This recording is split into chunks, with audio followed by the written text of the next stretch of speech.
संत लूकस का सुसमाचार अध्याय 15। भड़की हुई भीड़ का दृष्टांत। ईसा का उपदेश सुनने के लिए नाकेदार और पापी उनके पास आया करते थे। फरीसी और शास्त्री यह कहते हुए बुनबुनाते थे, यह मनुष्य पापियों का स्वागत करता है और उनके साथ खाता पीता है। इस पर ईसा ने उनको यह दृष्टांत सुनाया, यदि तुम्हारे 100 बेड़े हो और उनमें एक भी भटक जाए तो तुम लोगों में कौन ऐसा होगा जो 99 भेड़ों को निर्जन प्रदेश में छोड़कर न जाए और उस भड़की हुई को तब तक न खोजता रहे जब तक वह उसे नहीं पाने पर वह आनंदित होकर उसे अपने कंधों पर रख लेता है और घर आकर अपने मित्रों और पड़ोसियों को बुलाते हैं और उनसे कहता है, मेरे साथ आनंद मनाओ क्योंकि मैंने अपनी भड़की हुई भेड़ को पा लिया है। मैं तुमसे कहता हूँ, इसी प्रकार 99 धर्मियों की अपेक्षा जिन्हें पश्चाताप की आवश्यकता नहीं है, एक पश्चातापी पापी के लिए स्वर्ग में अधिक आनंद मनाया जाएगा। खोया हुआ सिक्का। अथवा कौन ऐसी स्त्री होगी जिसके पास 10 सिक्के हो और उनमें एक भी खो जाए तो बत्ती जलाकर और घर बुहार कर सावधानी से तब तक न खोजती रहे जब तक वह उसे नहीं पाने पर वह अपनी सखियों और पड़ोसिनों को बुलाकर कहती है, मेरे साथ आनंद मनाओ क्योंकि मैंने जो सिक्का खोया था उसे पा लिया है। मैं तुमसे कहता हूँ, इसी प्रकार ईश्वर के दूत एक पश्चातापी पापी के लिए आनंद मनाते हैं। खोया हुआ लड़का। ईसा ने कहा, किसी मनुष्य के 2 पुत्र थे। छोटे ने अपने पिता से कहा, पिताजी, संपत्ति का जो भाग मेरा है मुझे दे दीजिए। और पिता ने उनमें अपनी संपत्ति बांट दी। थोड़े ही दिनों बाद छोटा बेटा अपनी समस्त संपत्ति एकत्र कर किसी दूर देश चला गया और वह उसने भोग विलास में अपनी संपत्ति उड़ा दी। जब वह सब कुछ खर्च कर चुका तो उस देश में भारी अकाल पड़ा और उसकी हालत तंग हो गई। इसलिए वह उस देश के एक निवासी का नौकर बन गया, जिसने उसे अपने खेतों में सुअर चराने भेजा। जो फलियाम सुअर खाते थे उन्हीं से वह अपना पेट भरना चाहता था, लेकिन कोई उसे उनमें से कुछ नहीं देता था। तब वह होश में आया और यह सोचता रहा, मेरे पिता के घर कितने ही मजदूरों को जरूरत से ज्यादा रोटी मिलती है और मैं यहाँ भूखों मर रहा हूं। मैं उठकर अपने पिता के पास जाऊंगा और उनसे कहूंगा, पिताजी, मैंने स्वर्ग के विरुद्ध और आपके प्रति पाप किया है। मैं आपका पुत्र कहलाने योग्य नहीं रहा। मुझे अपने मजदूरों में से एक जैसा रख लीजिए। तक वह उठकर अपने पिता के घर की ओर चल पड़ा। वह दूर ही था कि उसके पिता ने उसे देख लिया और दया से द्रवित हो उड़ा। उसने दौड़कर उसे गले लगा लिया और उसका चुंबन किया। तब पुत्र ने उससे कहा, पिताजी, मैंने स्वर्ग के विरुद्ध और आपके प्रति पाप किया है। मैं आपका पुत्र कहलाने योग्य नहीं रहा। परंतु पिता ने अपने नौकरों से कहा, जल्दी अच्छे से अच्छे कपड़े लाकर इसको पहनाओ और इसकी उंगली में अंगूठी और उसके पैरों में जूते पहना दो। मोटा बछड़ा भी लाकर मारो। हम खाए और आनंद मनाए, क्योंकि मेरा यह बेटा मर गया था और फिर जी गया है, यह खो गया था और फिर मिल गया है। और वे आनंद मनाने लगे। उसका जटा लड़का खेत में था। जब वह लौटकर घर के निकट पहुंचा तो उसे गाने बजाने और नाचने की आवाज सुनाई पड़ी। उसने एक नौकर को बुलाया और इसके विषय में पूछा। इसने कहा, आपका भाई आया है और आपके पिता ने मोटा बछड़ा मारा है, क्योंकि उन्होंने उसे भला चंगा वापस पाया है। इस पर वह क्रुद्ध हो गया और उसने घर के अंदर जाना नहीं चाहा। तब उसका पिता उसे मनाने के लिए बाहर आया, परंतु उसने अपने पिता को उत्तर दिया, देखिए, मैं इतने बरसों से आपकी सेवा करता आया हूँ। मैंने कभी आपकी आज्ञा का उल्लंघन नहीं किया। फिर भी आपने कभी मुझे बकरी का बच्चा तक नहीं दिया ताकि मैं अपने मित्रों के साथ आनंद मनाऊं।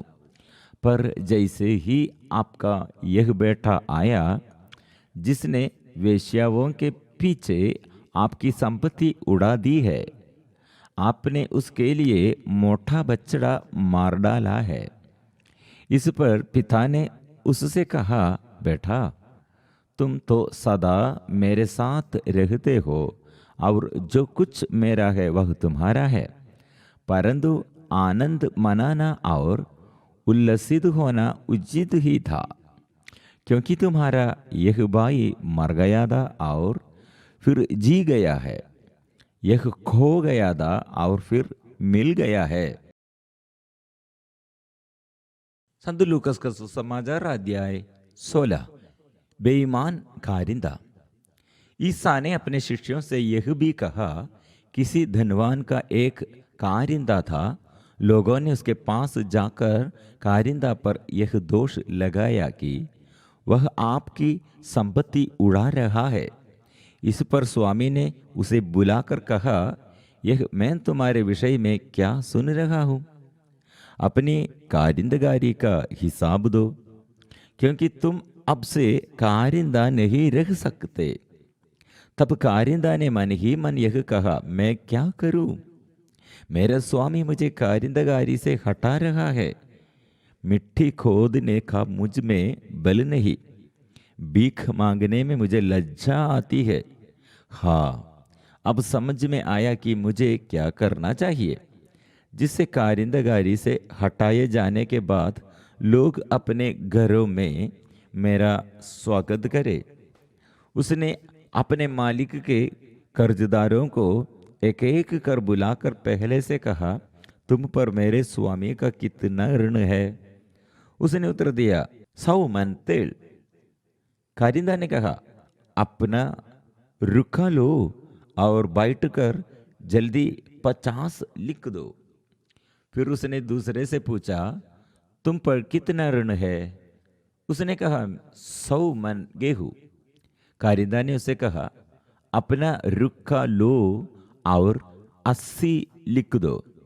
स्वामी ने बेईमान कारिंदा को इसलिए सराहा कि उसने चतुराई से काम किया, क्योंकि इस संसार की संतान आपसी लेन देन में ज्योति की संतान से अधिक चतुर है। धन का सदुपयोग। और मैं तुम लोगों से कहता हूं, झूठे धन से अपने लिए मित्र बना लो, जिससे उसके समाप्त हो जाने पर वे परलोक में तुम्हारा स्वागत करे। जो छोटी से छोटी बातों में ईमानदार है, वह बड़ी बातों में भी ईमानदार है, और जो छोटी से छोटी बातों में बेईमानी है, वह बड़ी बातों में भी बेईमान है। यदि तुम झूठे धन में ईमानदार नहीं ठहरे, तो तुम्हें सच्चा धन कौन सौंपेगा? और यदि तुम पराये धन में ईमानदार नहीं ठहरे, तो तुम्हें तुम्हारा अपना धन कौन देगा? कोई भी सेवक दो स्वामियों की सेवा नहीं कर सकता, क्योंकि वह या तो एक से बैर और दूसरे से प्रेम करेगा, या एक का आदर और दूसरे का तिरस्कार करेगा। तुम ईश्वर और धन दोनों की सेवा नहीं कर सकते। फरीसियों का लोभ।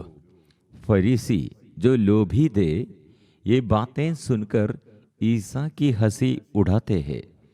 इस पर ईसा ने उनसे कहा, तुम लोग मनुष्यों के सामने तो धर्मी होने का ढोंग रचते हो, परंतु ईश्वर तुम्हारा हृदय जानता है। जो बात मनुष्यों की दृष्टि में महत्व रखती है, वह ईश्वर की दृष्टि में घृणित है। ईश्वर के राज्य के लिए उत्सुकता। योहन तक संहिता और नबियों का समय था। उसके बाद से ईश्वर के राज्य का सुसमाचार सुनाया जाता है और सब उसमें प्रवेश करने का बहुत प्रयत्न कर रहे हैं। संहिता का महत्व। आकाश और पृथ्वी डल जाए तो टल जाए, परंतु संहिता की एक मात्रा भी नहीं टल सकती। विवाह का बंधन। जो अपनी पत्नी का परित्याग करता और किसी दूसरी स्त्री से विवाह करता है, वह व्यभिचार करता है। और जो पति द्वारा परित्यक्ता से विवाह करता है, वह व्यभिचार करता है। अमीर और लाजरूस का दृष्टांत। एक अमीर था जो बैंगनी वस्त्र और मलमल पहनकर प्रतिदिन दावत उड़ाया करता था। उसके फाटक पर लाजरूस नामक कंगाल पड़ा रहता था, जिसका शरीर फोड़ों से भरा हुआ था। वह आमिर की मेज की जूटने से अपनी भूख मिटाने के लिए तरसता था और कुत्ते आकर उसके फोड़े चाटा करते थे। वह कंगाल एक दिन मर गया और स्वर्गदूतों ने उसे ले जाकर इब्राहिम की गोद में रख दिया। आमिर भी मरा और दफनाया गया। उसने अधोलोक में यंत्रणाएं सहते हुए अपनी आंखें ऊपर उठाकर दूर ही से इब्राहिम को देखा और उसकी गोद में लाजरूस को भी। उसने पुकार कर कहा, पिता इब्राहिम, मुझ पर दया कीजिए और लाजरूस को भेजिए, जिससे वो अपनी उंगली का सिरा पानी में भिगोकर मेरी जीभ डंटी करे, क्योंकि मैं इस ज्वाला में तड़प रहा हूँ। इब्राहिम ने उससे कहा, बेटा, याद करो कि तुम्हें जीवन में सुख ही सुख मिला था और लाजरूस को दुख ही दुख। अब उसे यह सांत्वना मिल रही है और तुम्हें यंत्रणा। इसके अतिरिक्त हमारे और तुम्हारे बीच एक भारी गर्त अवस्थित है। इसलिए यदि कोई तुम्हारे पास जाना भी चाहे तो वह नहीं जा सकता और कोई भी वहां से इस पार नहीं आ सकता। उसने उत्तर दिया, पिता, आपसे एक निवेदन है, आप लाजरूस को मेरे पिता के गर्भ भेजिए, क्योंकि मेरे 5 भाई है। लाजरूस उन्हें चेतावनी दे, कहीं ऐसा न हो कि वे भी यंत्रणा के इस स्थान में आ जाए। इब्राहिम ने उससे कहा, मूसा और नबियों की पुस्तकें उनके पास है, वे उनकी सुने। आमिर ने कहा, पिता इब्राहिम, वे कहाँ सुनते हैं? परंतु यदि मुर्दों में से कोई उनके पास जाए तो वे पश्चाताप करेंगे। पर इब्राहिम ने उसे कहा, जब वे मूसा और नबियों की नहीं सुनते, तब यदि मुर्दों में से कोई जी उठे तो वे उसकी बात भी नहीं मानेंगे।